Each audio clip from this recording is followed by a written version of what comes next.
संयम से ते चरित्र से तेया नाणं निदंसनं मेया सिद्धे सिरसा नमस्सामि।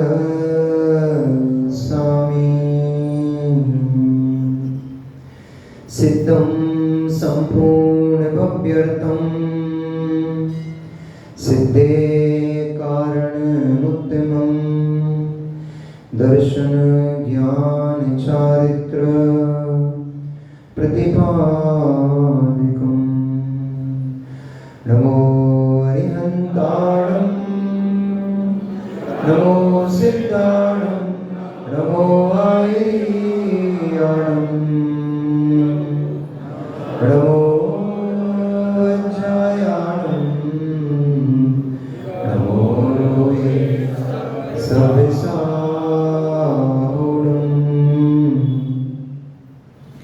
जय बोलिए अनंत अनंत परम सिद्ध परमेश्वरी भगवान की। जय बोलिए अनंत अनंत 24 तीर्थंकर भगवान की। चिंतामणि चैतन्य चमत्कारी भगवान पार्श्वनाथ स्वामी की। केवली भगवान श्री रामचंद्र स्वामी की। आचार्य भगवंत कुंद कुंद देव की। परम पूजनीय चर्या श्रमण नित्यात्मयोगी आचार्य गुरुदेव श्री विशुद्ध सागर जी महामुनि राज की। अहिंसामयी जैन धर्म की।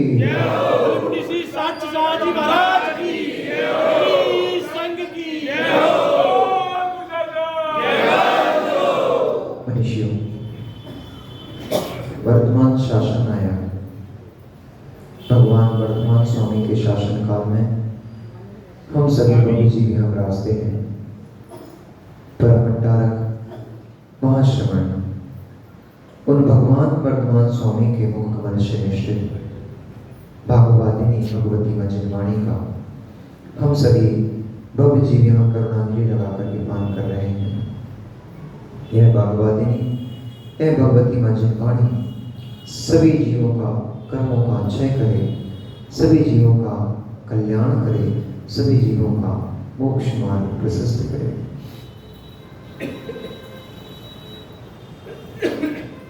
इस विशाल संसार में परिभ्रमण करता हुआ है जीव नाना पर्यायों नाना अवस्थाओं को प्राप्त होता है। काल का यह क्रम निरंतर निरंतर चलता रहता है। इस काल के क्रम में अनेक जीव आते हैं, अपने किरदार को निभाते हैं और इस मंचन करके इस मंच से चले जाते हैं। उन अनंतानंत जीवों में कोई बिरला ही जीव होता है जो इस आत्मा का कल्याण कर पाता है। बिरले ही जीव ऐसे हो पाते हैं। अनंत जीव राशि है, उन अनंत जीव राशि में बिरले ही जीव होते हैं जो मोक्ष मार्ग पर आरोहण कर पाते हैं। बिरले ही जीव होते हैं जो परिणामों के भावों की विशुद्धि को संभाल पाते हैं। और उन बिरले जीवों में और महान पुण्यात्मा जीव होते हैं जिनको महापुरुष की श्रेणी में रखा जाता है। जगत में जीव तो बहुत हैं, मनुष्य भी बहुत हैं। अपेक्षाकृत देखा जाए तो बहुत मनुष्य हैं। उन सभी जीवों में मनुष्य बहुत हैं और उन मनुष्यों में भी धर्मात्मा मनुष्य बिरले जीव हैं, अत्यंत न्यून हैं। उन धर्मात्मा जीवों में भी जो महापुरुष पद को प्राप्त हो गए हैं, वे जीव तो उंगलियों पर गिनने लायक हैं। 169 ही मात्र महापुरुष होते हैं। कितने होते हैं? अब कल से अपने को एक डायरी लेके चलना है, क्योंकि अब आज से सिद्ध पुरुष से केवली भगवान श्री रामचंद्र जी का महाचारित्र यहाँ प्रारंभ हो रहा है। इस महान आचरण रूप महान चारित्र में बहुत सारी नीतियां मिलेंगी आपको, जो तुरंत आपको लिखना है। बहुत सारे सिद्धांतों पे बात होगी जो आपको तुरंत लिखना है। जैन आगम के बहुत सारे गूढ़ रहस्य आपके सामने निकल कर आएंगे जो कभी आपने सुने भी नहीं होंगे। ऐसे ऐसे रहस्य इस ग्रंथ के माध्यम से निकल के आने वाले हैं, वो सब आपको लिखना है, ताकि जैसा अभी महाराज आपको बता रहे थे कि 4 महीने मिले हैं, 4 महीने में इतना इकट्ठा कर लो, इतना इकट्ठा कर लो कि पुनः जब तक कोई महाराज माता जी का चातुर्मास नहीं हो रहा तब तक उसका अध्ययन आरोहण करते रहना और उसमें से मक्खन को निकालते रहना, ग्रंथ प्राप्त करते रहना।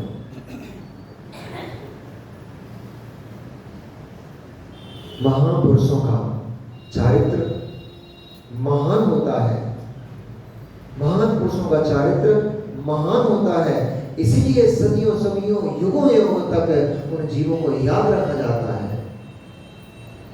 आज भगवान महावीर भगवान आदिनाथ स्वामी को मोक्ष गए असंख्यात वर्ष बीत चुके हैं।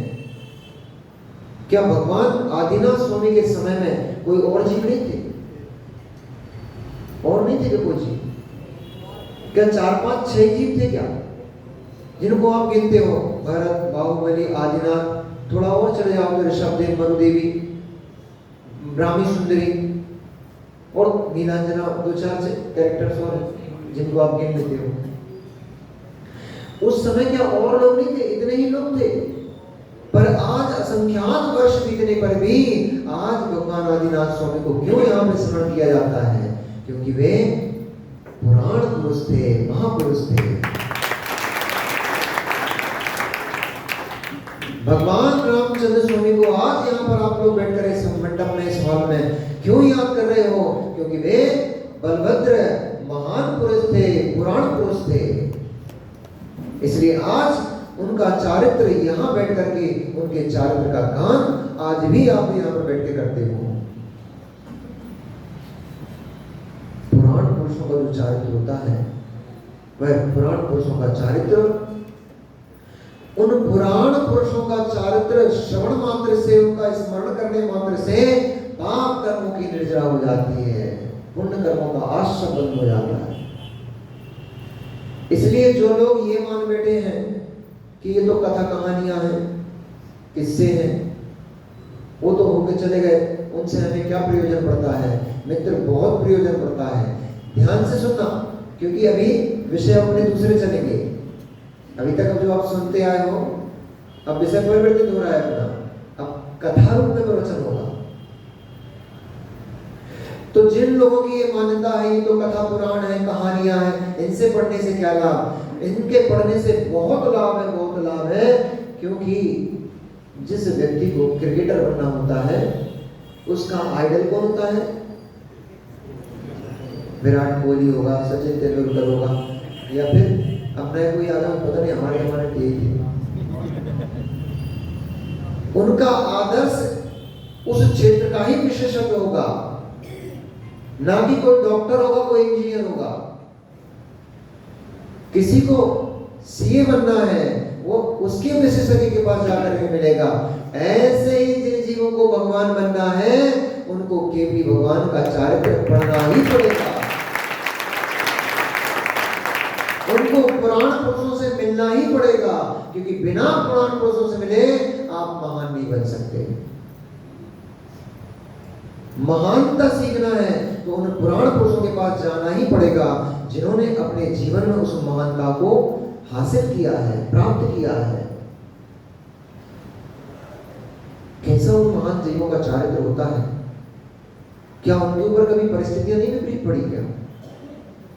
जिन रामचंद्र जी का आप चारित्र यहाँ पर पढ़ने जा रहे हो, सुनने जा रहे हो, उनका जीवन तो कष्ट से भरा ही रहा। वो महासती सीता, मां, क्या जीवन में आपके कष्ट है? तुरंत जहर की पुड़िया ढूंढने लग जाते हो, तुरंत पंखा ढूंढने लग जाते हो, रस्सी ढूंढने लग जाते हो। अरे क्षमताओं को बढ़ाओ, अपने अंदर की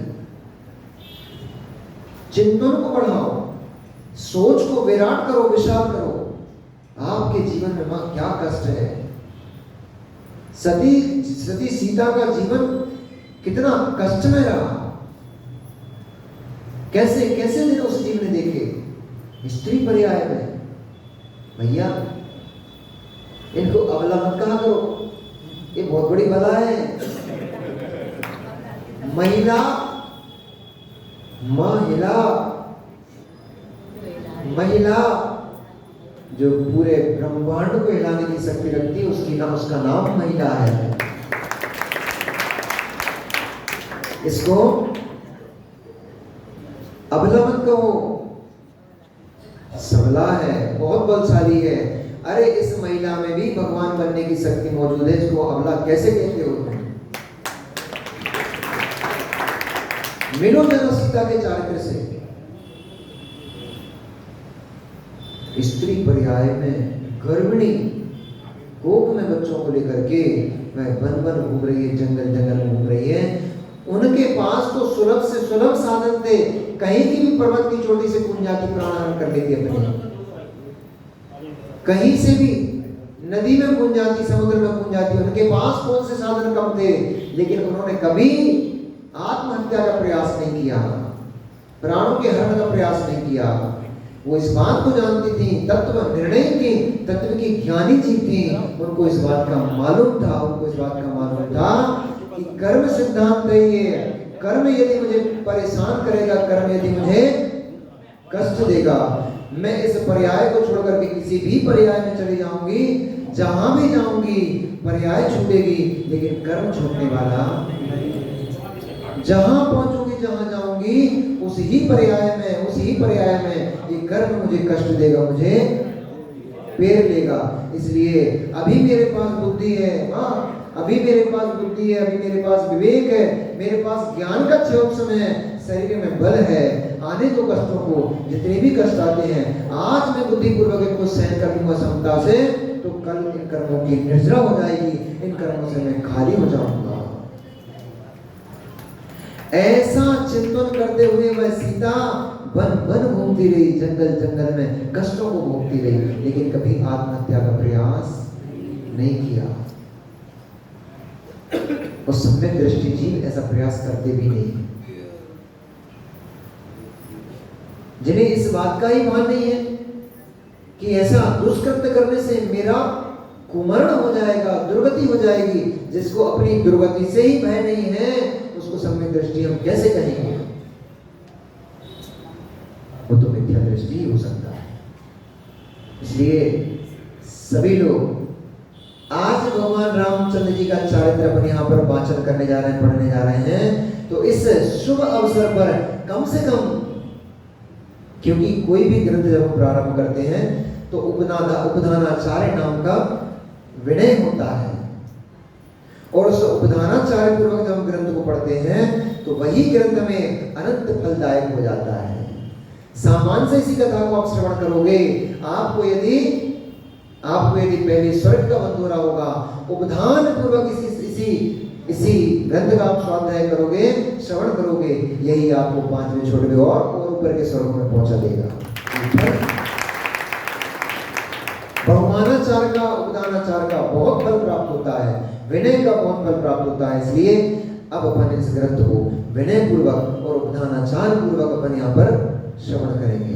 तो सबसे पहला उपदानाचार तो आपका यही है कि आज भगवान जिनेंद्र का चारित्र सुनते हुए हम इस बात से संकल्पित होंगे कि जीवन में हम कभी कैसी भी परिस्थिति बन जाए, कितनी भी मुसीबत आ जाए, चाहे मुझसे भी कुछ भी एक दाना भी खाने को ना मिले घर में, अथवा घर के बेटे बिटिया घर से धक्के मार के बाहर निकाल दें, ऐसी विपरीत भी परिस्थिति आ जाए कि दाने दाने के लिए मोहताज हो जाए, ऐसी विपरीत परिस्थिति भी आ जाए कि कहीं सोने के लिए भी स्थान न मिले, तब भी किसी भी विपरीत परिस्थिति में आत्महत्या का विचार भी मन में नहीं आता।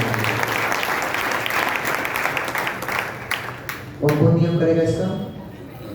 मेरा तो है, सभी का है। बहुत बढ़िया, ये आपका पहला उपदान हो गया, ये आपका पहला मंगलाचरण हो गया।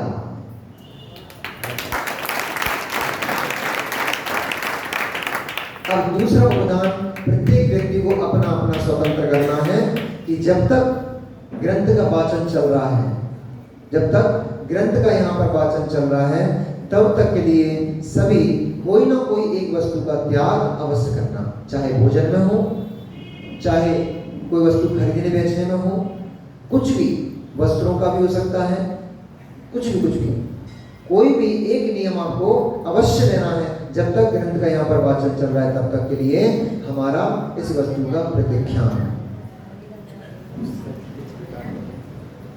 चाहे सब्जी के छिलका का भी कर लेना। अरे हंस रहे हो, मतलब आगरा की माताओं को सब्जी के छिलके की चटनी बनाना नहीं आती, तो क्या सीखा उन्हें बताओ। अरे पाक कला में जिनको निपुण होना चाहिए, जिन माताओं को पाक कला में निपुण होना चाहिए, अर्जुन धनुर्विद्या में श्रेष्ठ थे तो आज तक नाम लिया जाता है। पाक कला में श्रेष्ठ हो जाते तो आपका भी नाम चल जाता पाक कला में। तो जिन माताओं का कार्य पाक कला में निपुण होना होता है, वे मां छिलके की चटनी बनाना नहीं जानती। समझदार मां छिलकों को भी व्यर्थ में नष्ट नहीं करती है, पैसा लगे उसके। इन विचारों से पूछो कैसे कमा के लाए और कमा के ला करके और आपको पैसे हाथ में दे दिए। आपने सब्जी वाले से सब्जी खरीदी, फल वाले से खरीद कर लिए, अनार निकाले, अनार के छिलके फेंक दिए डस्टबिन में। आपको पता ही नहीं, आप अच्छी गृहिणी हो ही नहीं। अब आपको परिग्रह इकट्ठा करना नहीं सिखा रहा है, नहीं तो आप सोचो परिग्रह इकट्ठा करना सिखा रहा है। वस्तु में से सार निकालना सिखा रहे हैं। जिस वस्तु को आप व्यर्थ समझ करके फेंक देते हो, उस वस्तु में भी सार भरा पड़ा होता है। आम खाया कभी आपने, फिर गुठली को क्या करते हो, फेंक देते हो। समझदार मां थोड़ी कहना है। समझदार मां क्या करती है, उस गुठली में से भी, उस गुठली को भी सुखा के रख लेती है, उस गुठली में से भी मिंगी निकाल करके उसको सेंक के खा देती है। औषधि है वो, औषधि है। पेट में जलन पड़ती है, अल्सर हो रहा होता है और फोड़े फकोड़े हो जाते हैं, तब वही गुठली की मिंगी, गुठली के अंदर जो मिंगी होती है, उस मिंगी को निकाल करके घिस के फोड़े पे लगाने से, उसको घिस करके और उसको पान करने से फोड़े ठीक हो जाते हैं, पेट की जलन शांत हो जाती है। औषधि है।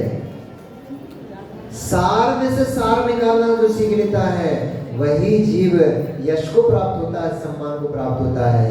अब ये लिखने वाला कोटेशन था कि सार में से भी जो सार निकाल लेता है, वही जीव यश को प्राप्त होता है, वही सम्मान को प्राप्त होता है। आपने जो छिलके निकाले, रस को उठाए गड्ढे गड्ढे पी गए और अनार के छिलके उठाए डस्टबिन में डाल दिए। अरे माँ, उन छिलकों को सुखा करके उनको कूट कर लोग मंजन बना लेते हैं। कहाँ तुम सड़ी हड्डियों को मंजन करते रहते हो, पेस्ट घिसते रहते हो। अनार के छिलकों का बना मंजन जो दांत चमकाएगा, आपके सारे मंजन फैल हो उसके आगे।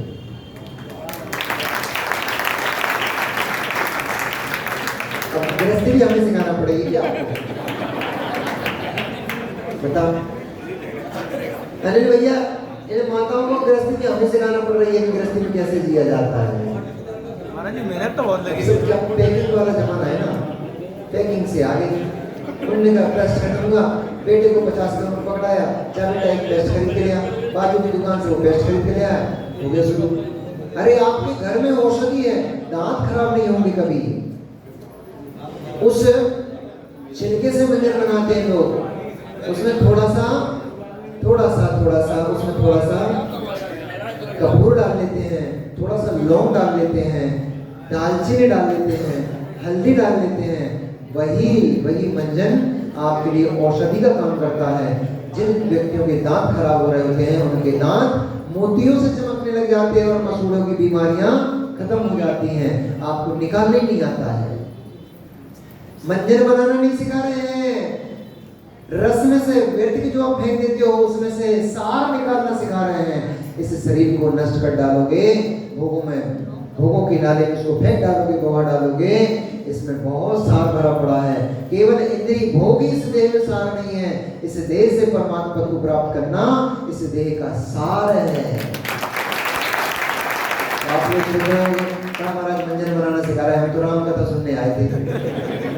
राम कहीं से बाहर से नहीं बने हैं, राम कहीं बाहर से राम नहीं बने हैं। इस देह में रहते हुए, उस मलिन देह में रहते हुए भी राम ने अपने आप को जान लिया था, अपने आप को पहचान लिया था। इसलिए आज इस 5,000 लोग बैठ करके यहाँ राम कथा सुन रहे हैं। अपने जीवन में ऐसा कार्य करो, वह दिन कब आए कि ऐसे हजारों लोग बैठ करके राम की कथा जैसे सुन रहे हो, वैसे हमारे नाम की कथा और हमारी कथा को कथा पुराण में सुन रहे हो। ऐसे काम करो तो मनुष्य जीवन की सार्थकता है। नहीं तो आए खाए पिए चले गए तो कौन सा ग्रेट काम करा आपने? कुछ भी महान नहीं किया। महान पुरुषों का जो चारित्र होता है, वह महान पुरुषों का चारित्र, महापुरुषों का चारित्र श्रवण मात्र से असंख्यात गुण श्रेणी कर्मों की निर्जरा करने वाला होता है। महानता, अपने अंदर महानता प्रकट करने वाला होता है। महान पुरुषों का चारित्र पढ़ने से हमारे अंदर जो दोष हैं, बुराइयां हैं, हमारे अंदर जो अशुभ परिणाम हैं, उन परिणामों की निवृत्ति होती है। उन परिणामों से हम मुक्त होते हैं, कषाय भावों से हम मुक्त होते हैं। और महान पुरुषों का चारित्र पढ़ने से सबसे बड़ी उपलब्धि तो ये होती है, हमें अपने जीवन को किस ढंग से जीना है, इस बात की सीख आपको महापुरुषों के चारित्र से मिलती है। इसलिए ऐसे महान पुरुष रामचंद्र जी का कथा श्रवण अपन यहाँ पर करने जा रहे हैं। तो आज वह कथा प्रारंभ करते हैं। सर्वप्रथम संपूर्ण विद्याओं के जो स्वामी थे, जिनको राज्य संचालन में, जिन्हें प्रजापति नाम से जिनकी प्रसिद्धि थी, 80 मसी आदि षटकर्म जिन्होंने राज्य व्यवस्था में ही सिखा दिए थे, और उत्पन्न होते ही जिनके पास अवधि ज्ञान जैसा ज्ञान प्रकट हो गया था, और साक्षात देवों ने आकर के जिनकी स्तुति की हो, साक्षात देवों ने आकर के सौधर्म जैसे देव ने आकर के जिनके पंचकर्णक बनाए हो, ऐसे उन प्रथम इस युग के प्रथम इस अवसर्पणी के प्रथम तीर्थंकर भगवान आदिनाथ स्वामी को मेरा बारंबार नमस्कार हो। धर्मेंद्र ने जिनको आकर के जिनके ऊपर फण स्थापित किया और जिनके पाद की अर्चना की, ऐसे उन हमारे मूलनायक प्रभु पार्षनाथ भगवान की मैं वंदना करता हूं, उनको मेरा नमस्कार हो। जिनके सुख से आज भी जन जन का कल्याण हो रहा है और प्रत्येक जीव कष्टों से मुक्त होने की विद्या को सीख सकता है, ऐसे उन भगवान महावीर स्वामी जिनके समक्षण में साक्षात राजा सैनिक ने आकर के 60,000 प्रश्न किए, और उन 60,000 प्रश्नों के उत्तर में जन जन के कल्याण रूप वाणी जिनकी गिरी, ऐसे भगवान वर्धमान स्वामी के चरणों में त्रिभक्ति पूर्वक मेरा बारंबार नमस्कार हो।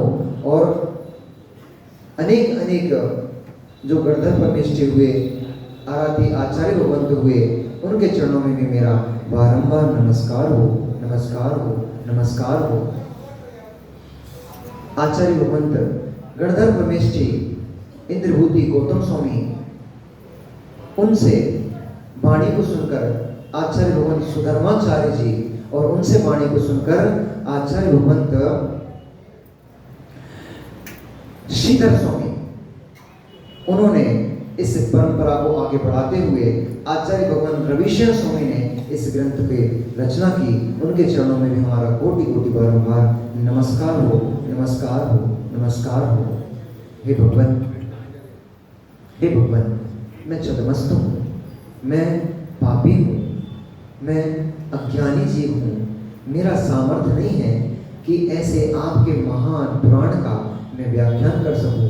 ना ही मेरे शब्दों में वह बल है, ना ही मेरे शब्दों में वह माधुर्य है कि ऐसी कथा का मैं वाचन कर सकूं। फिर भी जैसे सुगंध को प्राप्त करके भौरे पुष्प के ऊपर आ ही जाते हैं, मडराने ही लग जाते हैं, जैसे सुगंध को प्राप्त करके, चंदन की सुगंध को प्राप्त करके, जैसे सर्प अपने आप बावले हुए और चंदन के वृक्ष की तरफ भागे भागे चले आते हैं और उसमें लिपट जाते हैं, जैसे कस्तूरी की सुगंध से मृग अपने आप को संतुष्ट करता है, और जैसे एक प्यासा जीव, जैसे एक प्यासा पपीहा स्वाति नक्षत्र की बूंदों को अपने कंठ में धारण कर लेता है, जैसे एक प्यासा मनुष्य सरोवर को प्राप्त होकर के तृप्ति को प्राप्त होता है, ऐसे ही मैं अबोध बालक आपके इस महान चारित्र को यहाँ पर सभी के सामने प्रस्तुत करने जा रहा हूँ। यद्यपि मेरा बल, मेरा सामर्थ्य इसको प्रकट करने में समर्थ नहीं है, तब भी उन जीवों की भांति मैं भी भक्ति से प्रेरित होकर के और जन जन के कल्याण की भावना से प्रेरित होकर के और इस कथा का सभी के सामने वाचन करना प्रारंभ कर रहा हूँ। इस कथा के माध्यम से जो भी अच्छा होगा वो मैं सुनाने का प्रयास करूंगा। जो भी बुराई होगी वो ग्रंथि की नहीं होगी, ग्रंथकर्ता की नहीं होगी, वो बुराई, वो कमी स्वयं मेरी होगी। भाग वादिनी भगवती माँ जिनवाणी और आचार्य भगवंत रविशरण स्वामी उस गलती को, उस भूल को क्षमा करेंगे, क्षमा करेंगे, क्षमा करेंगे। श्रोतागण से भी निवेदन है, हो सकता है मांस हड्डी का शरीर है, चमड़े की जीभ है, इसके चलने में कुछ त्रुटि हो सकती है, इसके पलटने में शब्द का व्यभिचार हो सकता है, अर्थ का कुछ अनर्थ शब्द निकल सकता है। इसलिए यदि ऐसा कुछ त्रुटि मेरे द्वारा हो जाए तो भागवादिनी माँ तो क्षमा करेगी, श्रुति श्रोता भी मुझे क्षमा करते हुए उस भूल को सुधारने का प्रयास करेंगे और मेरी गलती को मुझे बताएंगे ताकि मैं उसको सुधारने का प्रयास कर सकूं। ऐसा बहुमान करते हुए भगवान जिनवाणी माँ को, भगवती माँ जिनवाणी को अपने मस्तक पर विराजमान करते हुए मैं उस पदम चरियु यानी पदम यानी भगवान रामचंद्र जी, क्योंकि भगवान रामचंद्र जी का एक नाम पद्म है, तो उन पद्म का चारित्र अभी यहाँ पर मैं सबके लिए सुनाना प्रारंभ करता हूँ। इस कथा के सुनने से क्या लाभ होता है? क्योंकि अपन तो बनिया है, बिना लाभ के तो हिलते ही नहीं, लाभ होना चाहिए ना। और ये भीड़, ये पूरा हॉल जो भर गया है, ये इस बात का द्योतक है कि यहाँ बैठा प्रत्येक जीव निश्चित ही सुख चाहता है, अपना कल्याण चाहता है, तभी तो अपने सारे कामों को पूरा करते। तभी तो सुबह से, अच्छा ईमानदारी बात बताना, ईमानदारी की बात बताना, कल से मन में खुद ही मच रही थी कि नहीं मच रही थी? मच रही थी ना, मच रही थी कि कल से पद्म पुराण का वाचन प्रारंभ होगा, क्या होगा, वह रामचंद्र जी के चारित्र कैसा होगा, क्या क्या आने वाला है। अब बस दिल की धड़कनें थाम लो और तैयार हो जाओ, क्योंकि बड़ी बड़ी रहस्यमय घटनाएं और बड़ी बड़ी रहस्यमय बातें भगवान के चारित्र में अपन यहाँ पर पढ़ेंगे, जानेंगे। इस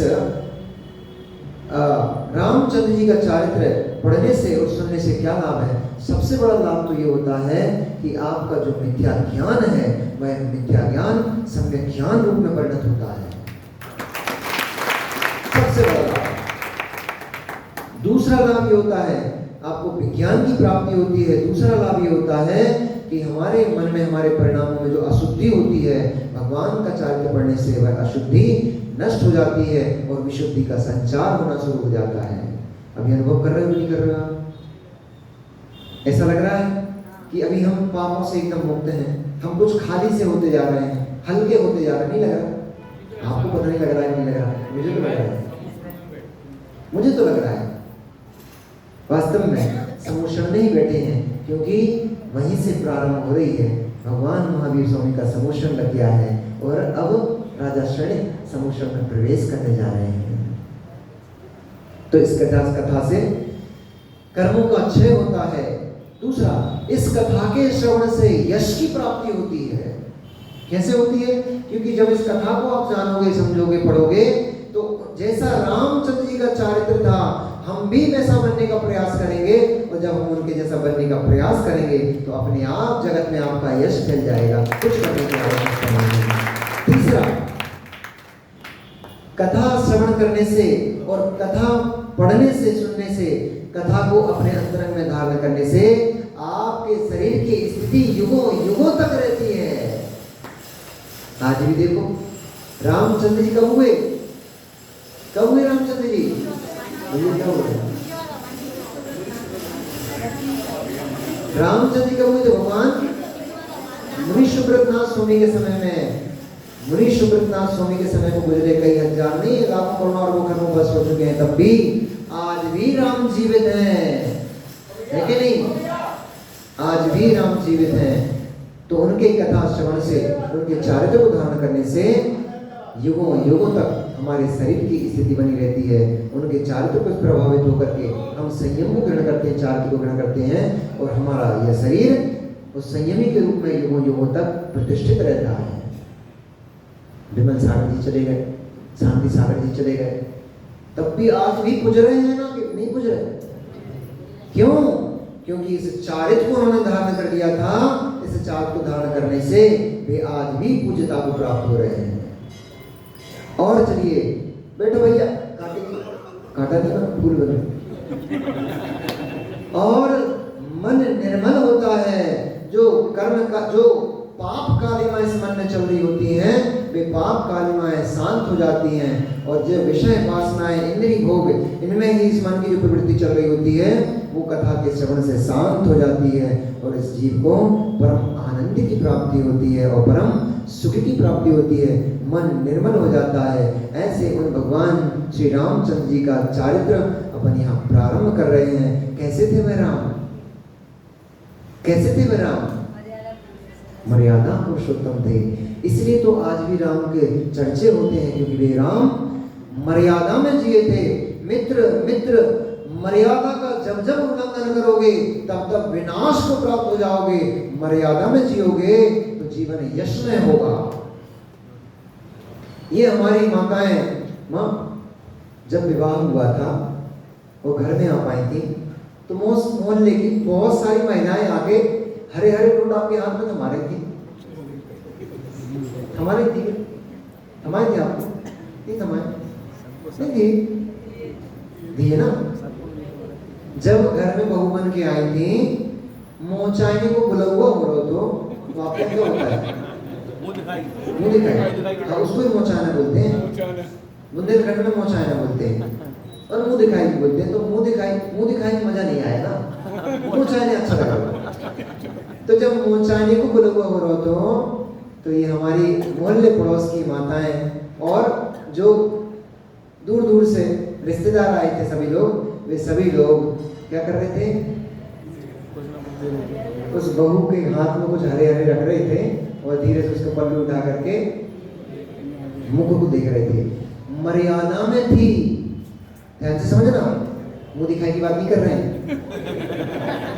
मर्यादा में थी, मुख ढका हुआ था, तो लोग आकर के मुंह देख करके और पैसे दे करके मुंह देख रहे थे। जब से पल्लू सर के ऊपर हो गया है, तब से कोई देखने नहीं आ रहा।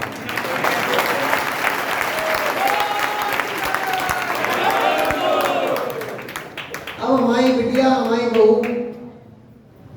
सलवार सूट और जीन्स टी शर्ट पहन के मार्केट में घूम रही है, तो कौन तुम्हें पैसे हाथ में देने आएगा और देखने आएगा?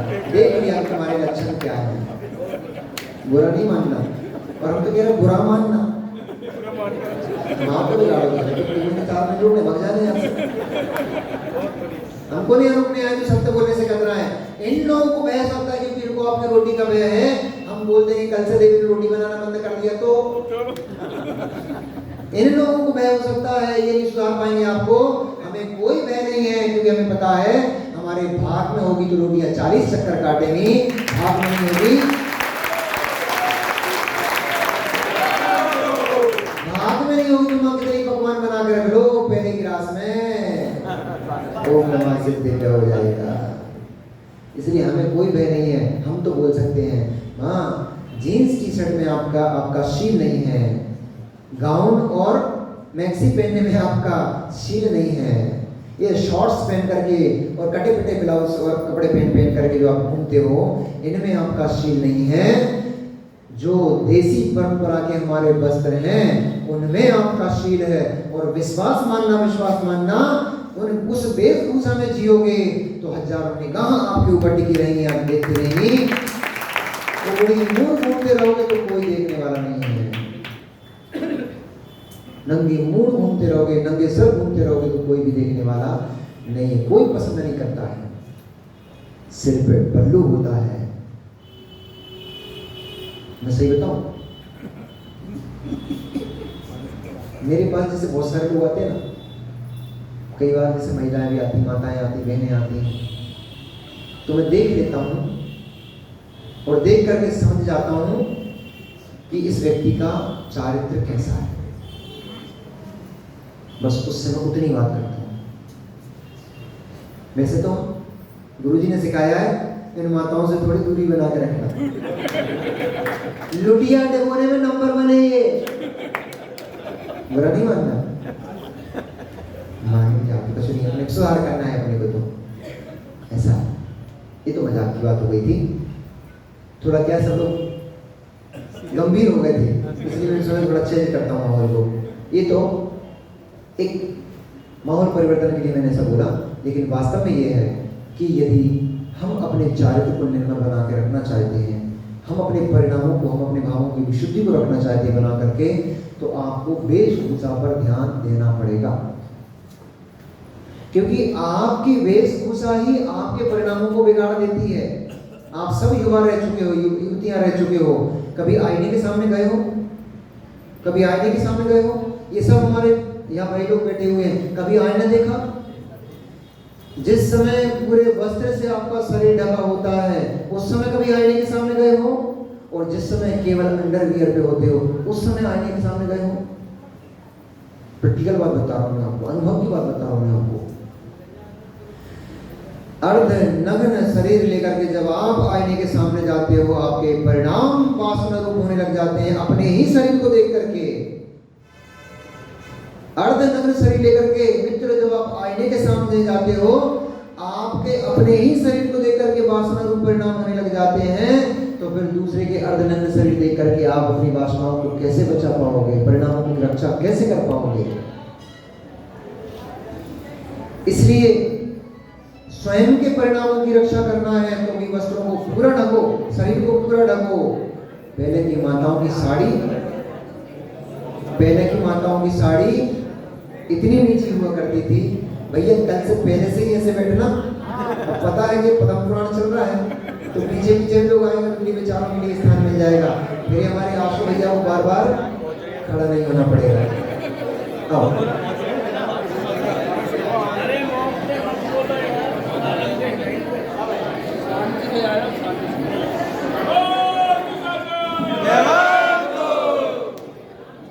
चंचलता में कष्ट है, चंचलता में दुख है, आवाजें प्रताड़ित करती हैं, आवाजें मन की शांति को भंग कर देती हैं, और आवाजें तत्व सुनने से जीव को विमुख कर देती हैं।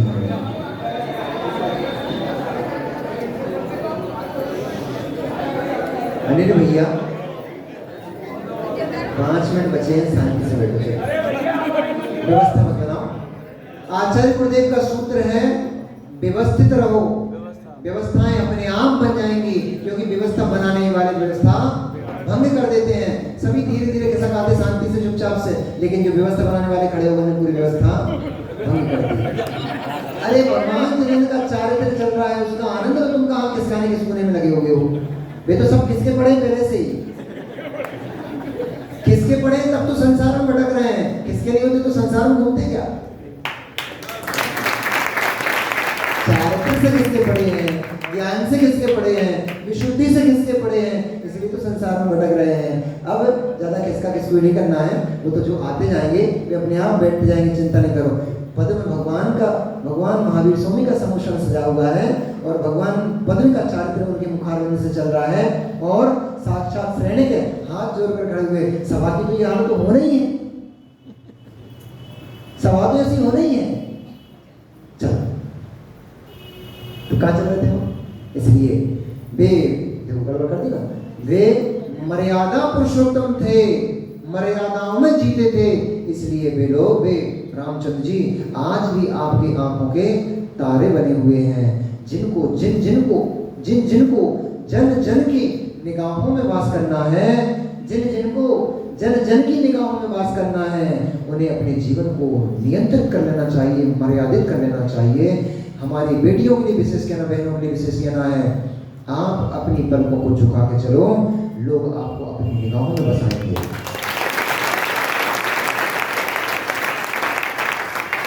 अब बिटिया यदि मोबाइल लगाए कान में और इधर उधर छतों को झांकती जाएगी तो कौन उसको कहेगा कि ये इसके चाल चलन ठीक है, ये बिटिया अच्छे घर की बिटिया है।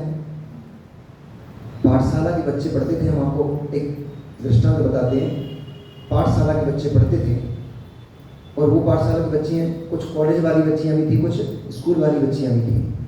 और जब भी बच्चियाँ, हमने एक बार कभी उनका से पढ़ाया होगा, हमें तो ध्यान नहीं है, लेकिन उनको जब पढ़ाया यही सूत्र हम उनको दिया होगा। कभी आचार्य जी सुना है, हमारा अपना कुछ नहीं है, जो भी सुना रहा सब आचार्य जी का है, अपने पास तो कुछ है ही नहीं। तो हमने सूत्र उनको भी दिया होगा कि बेटा भूमि देखकर चलोगे, आंखें झुकाकर चलोगे तो लोग तुम्हें अपनी नजरों में बसाएंगे, आंखें उठाकर चलोगे तो लोग अपनी नीचे नजरों से नहीं गिरा देंगे। वो सूत्र उन्होंने धारण कर लिया और वे बेटियां कॉलेज जाते, स्कूल जाते हुए नजरें नीची करके चलती, कभी मोबाइल चला के नहीं चलती। तो अजैन समाज के लोगों ने आकर के बोला बेटियां तो जैन समाज की हैं, ये नजरें नीची करके चलती हैं। ये प्रभाव होता है।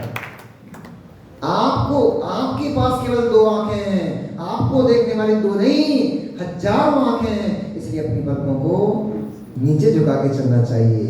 मुनिराज की तरह 4 हाथ भूमि देखकर चलोगे, आपका यश अपने आप फैल जाएगा।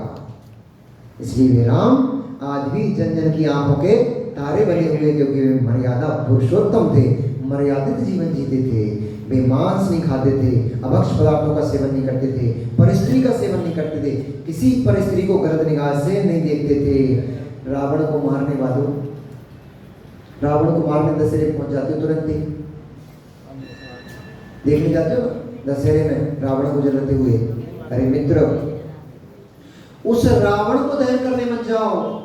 उस रावण ने तो एक ही पाप किया था कि सीता का परस्त्री का हरण किया था, इसलिए आज तक युग युग बीत गए, आज तक उसका पुतला जल रहा है। अपने अंदर के परिणाम रूप रावण से तो मिल लो। कितनी बार कितनी सीताओं का हरण कर चुके हो, कितनी बार कितनी सीताओं का सिर का भंग कर चुके हो, तुम्हें कितनी बार जलाया जाएगा? तुम्हें कितनी बार जलाया जाएगा?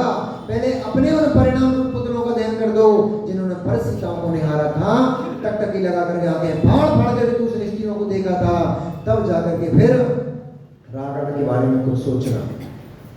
रावण विद्वान, बहुत अच्छा जीव था। अरे रावण ने अपने जीवन में एक नियम लिया था कि परिस्थिति जो मुझे जबरदस्त नहीं चाहिए उसके साथ मैं बलात्कार नहीं करूंगा, जबरदस्ती उसके साथ विवाह नहीं करूंगा, संबंध स्थापित नहीं करूंगा। कम से कम आप रावण ही बन जाओ। इतना नियम तो ले लो कि जो स्त्री मुझे नहीं देखेगी उस स्त्री को मैं कभी घूर घूर कर नहीं देखूंगा। ले सकते हो क्या? मतलब रावण से भी गई थी। मित्र, यही फायदा है इस ग्रंथ को पढ़ने का, यही फायदा है। कम से कम हमारा अपना आकलन तो होगा। हम रावण को दोषी बोलते रहते हैं, रावण को पापी बोलते रहते हैं, कम से कम इस बात का आकलन तो होगा हम तो रावण से भी नीचे गिरे पड़े हैं। रावण के पास कम से कम कुछ तो नियम था, हमारे पास तो वो नियम भी नहीं है। क्या हमारा जीवन है? कैसे महान बनाएंगे इस जीवन को? मर्यादित रखेंगे। वे जीवन, वे रामचंद्र जी मर्यादा पुरुषोत्तम थे, इसलिए उनसे के चारित्र को पढ़ने से हमारा लाभ यही होगा कि उनके जैसा मर्यादित जीवन हम जिए, तभी हमारा यश और तभी हमारा कर्मों का क्षय होगा, तभी यश चलेगा, तभी नाम चलेगा। पर नाम के लिए नहीं करना है, वो तो वैसे ही चल जाता है। अगला कि राम एक आज्ञाकारी पुत्र थे। राम एक आज्ञाकारी पुत्र थे। उन्होंने अपने पिता की आज्ञा का कभी भी उल्लंघन नहीं किया। बेटों और बेटियों, मेरा विशेष टारगेट ये युवा वर्ग है और खासतौर से जो नई नई बहुएं आई हैं ये हैं, क्योंकि आपके ऊपर पूरा जिन धर्म का, केवल आप एक घर की बहू मात्र नहीं हो, आप किसी एक घर के दामाद नहीं हो, एक घर के बेटे नहीं हो, आप जिन शासन का एक अंग हो। हमारी एक एक बेटी, हमारी एक एक बेटा, हमारा एक एक व्यक्ति, एक एक जैन धर्म है। इसलिए आपको अपनी वैल्यू पता हो चाहे नहीं हो, कम से कम जिन शासन की वैल्यू आपके हाथ में, उसकी सुरक्षा करो, उसको बचा के रखो। आपका एक दुष्कृत्य आपका एक कुकृत्य पूरे जिन शासन को बदनाम कर देता है। कोई छोटा सा गलत काम कर जाओ, आदमी सबसे पहले ये नहीं बोलता किसकी बेटी ने करा या किसने करा, सबसे पहले ये बोलता है जैन समाज की बच्ची ने ऐसा कर दिया, जैन समाज के बच्चे ने ऐसा कर दिया। पूरा जिन शासन धूमिल हो जाता है। एक युवा स्टेशन पर छन्ना लगाकर पानी छान के पी लेता है, जिन शासन महक जाता है, जिन शासन में दो छन्ने लगाता है। और एक युवा किसी स्टेशन पे आलू की चाट खाने लग जाता है, जिन शासन धूमिल कर देता है। आपके हाथों में जिन शासन है, आपके हाथों में धर्म की ध्वजा रखी हुई है। अब इसको नीचे पटकना है कि फहराना है, आपके हाथों में है। वे रामचंद्र जी अपने पिता अपनी माता के आज्ञाकारी पुत्र थे। उन्होंने जीवन में कोई एक भी काम ऐसा नहीं किया जो उनके माता पिता की आज्ञा का उल्लंघन करते हुए किया हो। आप कर सकते हो? कभी सोच के देखो कितना बड़ा त्याग। और जबकि दशरथ जी ने तो जैन रामायण के अनुसार तो दशरथ जी ने उनको लिए बन जाने के लिए नहीं बोला था, वे स्वयं इसलिए बन चले गए। आगे आप पढ़ेंगे, आएगा आगे कथा में। वे स्वयं इसलिए बन चले गए कि मैं रहूंगा तो कोई भी प्रजा राम को ही राजा स्वीकारेगी, भरत को कोई भी प्रजा राजा स्वीकार नहीं करेगी। ये उनकी मर्यादा थी, ये उनका त्याग का समर्पण था अपने पिता की आज्ञा के प्रति। यदि मैं बन नहीं जाता हूं, मेरे पिता कभी मुझे बन नहीं पहुंचाएंगे, और यदि मैं बन नहीं जाता हूं तो मेरे पिता प्राण जाए पर वचन न जाए। रघुकुल रीत सदा चली आई, प्राण जाए पर वचन न जाए। यदि मैंने बन नहीं गया तो मेरे पिता का वचन खाली चला जाएगा। और एक क्षत्रिय पुरुष का वचन खाली जाना यानी मरण हो जाना। मरना स्वीकार होता है क्षत्रिय को, लेकिन वचन खाली जाना स्वीकार नहीं होता है। ऐसे वे आज्ञाकारी पुत्र थे। उन्होंने अपना सर्वस्व अपने पिता के वचन के लिए निछावर कर दिया। उन्होंने ये नहीं सोचा कि वन में कहाँ जाएंगे, हम राजपुत्र हैं, कोई दरिद्र के बेटे थोड़ी थे कि कहीं भी डलिया डालेंगे, कहीं भी कुछ भी ठेला चला लेंगे और कमा के खा लेंगे। अरे जिस जीव ने पूरे जीवन में कभी गिलास उठा के इधर से उधर रखा हो, उस व्यक्ति को यदि बोल दिया जाए कि आज से तुम्हारी सारी संपत्ति तुमसे छीन ली जाती है और तुम्हें रोड पर खड़ा कर दिया जाएगा, सीधा काम हो गया, ट्रेन की पटरी देखेगा वो तो। मैं तो कुछ कर ही नहीं सकता, मैंने जीवन में कुछ कर ही नहीं। लेकिन वे राजपुत्र होते हुए भी वन वन घूमते रहे, अपनी पिता की आज्ञा का उल्लंघन न हो जाए, पिता के वचन का उल्लंघन न हो जाए। बेटियों बहनों, ऐसा जीवन जियो कि हमारे माता पिता की आज्ञा का, माता पिता की इच्छा का उल्लंघन न हो जाए। फिर देखो मेरा विश्वास है, मेरा तो दावा है आपके ऊपर कि पूरे जहां आप बैठोगे, जहां जाओगे, हर व्यक्ति की जबान पे आपका नाम होगा। जीकर तो देखो ऐसा, मैं अपने अनुभव की आपको बात बता रहा हूं, ऐसा जीवन जीकर देखो। केवल बेटियों से नहीं कह रहा हूं, भैया लोगों से भी कह रहा हूं, आप सबसे भी कह रहा हूं, ऐसा मर्यादित जीवन तो जी करके देखो। नहीं यदि हर व्यक्ति आपका नाम लेने पर मजबूर हो जाए, आपका शत्रु भी आपका नाम लेने पर मजबूर हो जाए, ऐसा जीवन जियो। शत्रु का है, मेरा शत्रु भले ही है, शत्रु का है कि अनिल भाई हमारा शत्रु जरूर है, लेकिन व्यक्ति बहुत अच्छा है। नाम भले काटा है लेकिन काम अच्छे करता है, चुपता नहीं है। इसलिए ऐसा जीवन जियो, अरे भैया ऐसा जीवन जिए अपन कि हर व्यक्ति नाम लेने पर मजबूर हो जाए कि व्यक्ति तो लाखों में एक यही है। ऐसे रामचंद्र जी थे।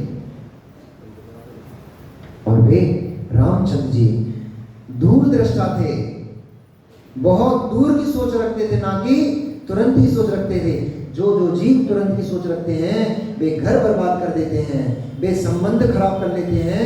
वे जो जीव तुरंत की सोच रखते हैं, तुरंत कोई देखते हैं, वे जीव संबंधों, अरे राम कथा चल रही ना तो बंदर तो आएंगे,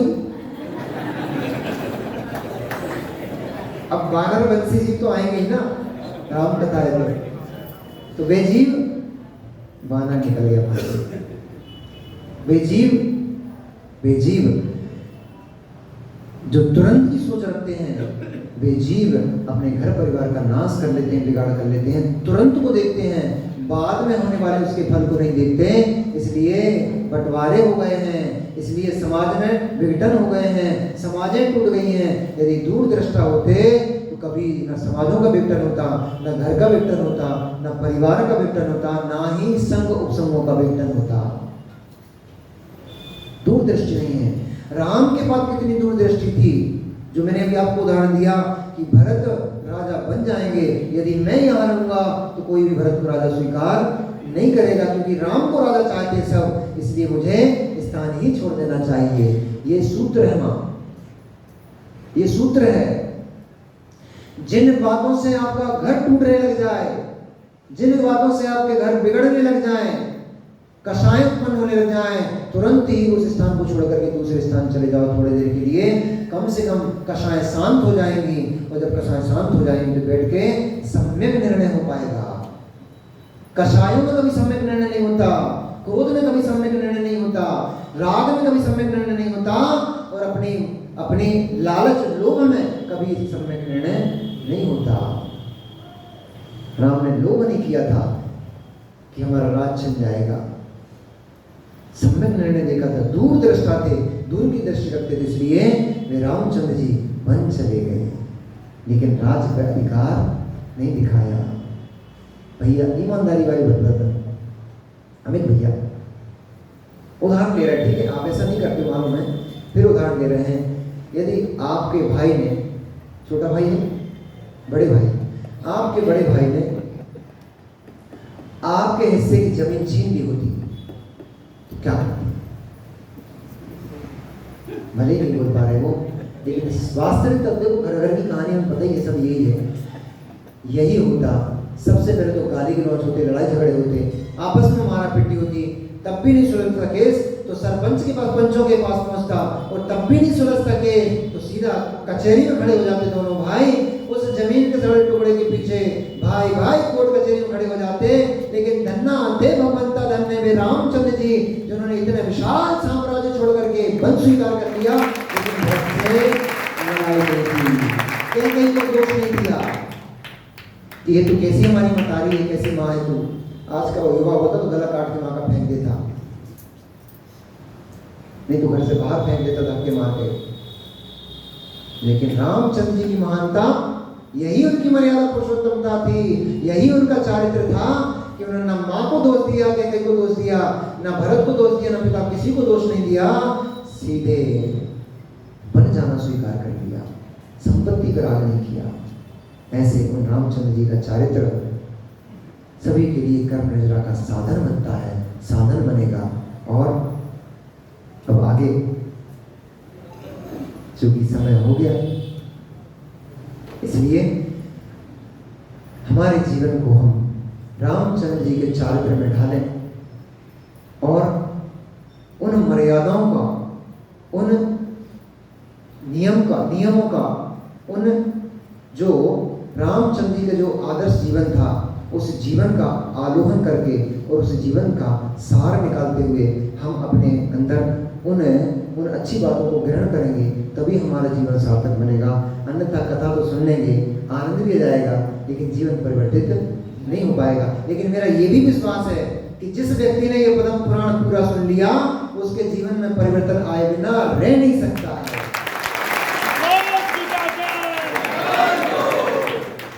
कथा ही ऐसी, चारित्र ऐसा, इसलिए पुनः कल इसी समय पर, इस समय मतलब 8:30 बजे, समय का ध्यान रखना भैया, 8:30 बजे पुनः से कल पद्म पुराण जी का वाचन अपन प्रारंभ करेंगे। भगवान रामचंद्र स्वामी जी की, श्री साक्षात जी महाराज की जय।